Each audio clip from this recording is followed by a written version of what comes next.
Pakistan government, that is the civilian government led by Shehbaz Sharif, wants to cool down tempers, wants some kind of a mediation, is desperate for war not to happen. That's what Nawaz Sharif, the former Prime Minister, has told his brother. But under the pressure of Asim Munir, who is known as a jihadi general, Pakistan has led itself into a military confrontation only for the matter of shielding Jaish-e-Mohammed and Lashkar-e-Toiba terrorists. So as of now, Marco Rubio has spoken to Asim Munir. He must have conveyed that urgent need to de-escalate and also keep things under restraint, not cross a certain red line. But perhaps in the hours ahead, we'll come to know as to what line Pakistan Army Chief chooses to go ahead with. Will he listen to Marco Rubio, or will he continue on a path that will only lead Pakistan to change its course in history? Right. Also, Aditya, if you could shed some light on this tweet that we have, just received from the ADGPI, Indian Army, about the blatant escalation with the drone strikes. If you could provide us more information about that as well, the areas, the damage that it might have caused, and how we have retaliated successfully.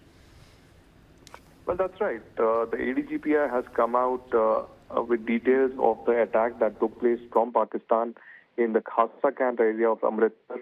Remember, early morning today, there were massive attacks that were carried out in Jammu, Srinagar, as well as in Amritsar, in Udhampur as well. In this particular case, Pakistan's blatant escalation with drone strikes and other munitions had continued along with the western border. Today is perhaps the third day. In one such incident, at 5 a.m., multiple enemy armed drones were spotted flying over Khasa Camp, and the hostile drones were instantly engaged and destroyed by the air defense units of the Indian forces. So this blatant attempt to violate India's sovereignty and endanger civilians is unacceptable, and Indian Army has yet again thwarted and displayed ultimate commitment to save lives in Punjab. There has been considerable, pressure and also desperation within the Pakistan Army to divide communities and also instigate communal violence. And that's the nature of Pakistan, really. But every time they do that, they have failed. And this time also, Indian Army has thwarted their nefarious designs. Right. And Aditya, please tell us more about, the visuals that we are currently playing out. What exactly is it that the damage is in Gurdaspur specifically? We are looking at something very, very huge. What exactly could it be? Have you heard anything from, your official sources? Well, this seems to be a drone which was launched by the Pakistan Army at the Khasa camp to, in fact, to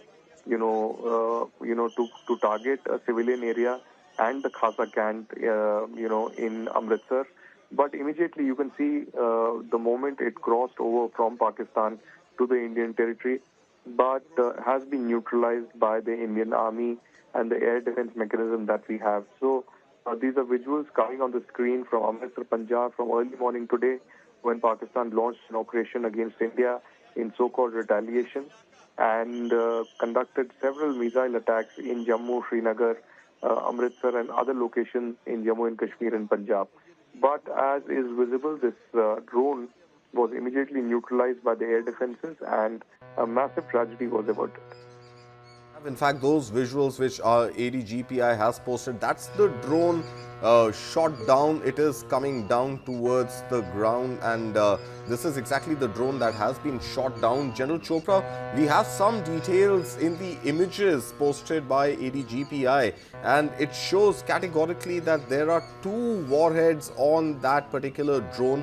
And there are some details very clear in the image. One of them says that on each of the explosives, the total explosion weight, the explosive weight is about 5 kgs. And there are 2 of these which are mounted on one drone. So 10 kgs worth of explosives. What does this mean, sir? 10 kgs of explosives on a single drone. What is the kind of damage it could have potentially caused? See, firstly, this is like we call it the kamikaze drone, or the suicide drone, or armed drone.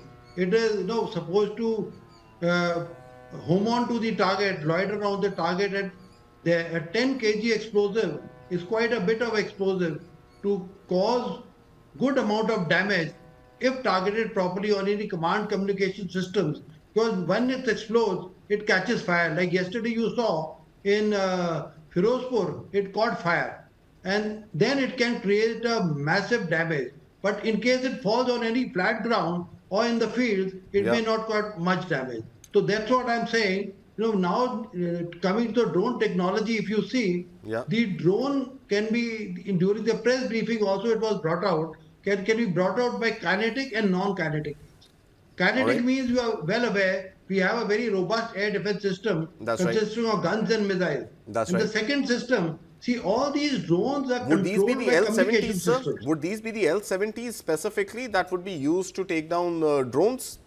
The To kinetic my action? mind, because the range of L-70 is 3.5 to 4 kilometers, and Okay. they fire number of rounds, very heavy volume of fire within a minute. Okay. So those are the close range. If they have been shot near the Khaza cantonment, either they are those or it is the handheld missile systems which we hold.